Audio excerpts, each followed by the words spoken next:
बर. आणि त्यावेळेला सूत कताई होती आम्हाला. सूत कताई. हा, सूत कताई, चरख्यावर सूत कातायचं ती पद्धत होती.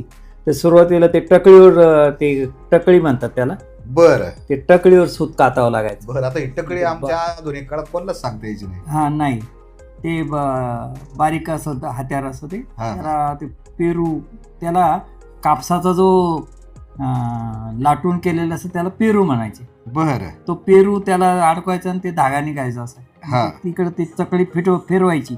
हा. आणि मग ते झालं धागा तयार की मग तो गुंडाळायचा त्याला. हा. अशा रीतीनं आठी बनवायची. म्हणजे एक आम्हाला प्लेट दिली असायची त्याला, ते असं असं, आणि त्याला ते गुंडाळायचं. म्हणजे ती ही तयार व्हायची, एक आठी म्हणायची त्याला, म्हणजे गुंडी तयार म्हणायची. बर. गुंडी तयार असं ते करून द्यावं लागायचं शाळेत. बर. हा, सुट्टीच्या काळात. त्यावेळेला सूतकताई हा विषय महात्मा गांधीचा, आणि सूतकताईला फार महत्व होतं तेव्हा. म्हणजे सूतकताई करावं लागायची, त्याचे मार्क असायचे अर्थात. बर. नंतर मग सूतकताई आल्यामुळं मग शाळेत हातमाग आला.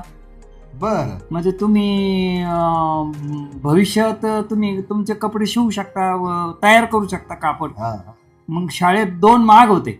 बर. हा, ते 2 माग मध्ये सटाक फटाक सटाक फटाक चालायचं. बर. आणि मोठा माणूस म्हणजे मोठे शिक्षक त्याला शिकवायचे, त्याला आणि ते त्यावेळेला सतरंजी किंवा असे जाडे भरडे कपडे तयार व्हायचे बघा.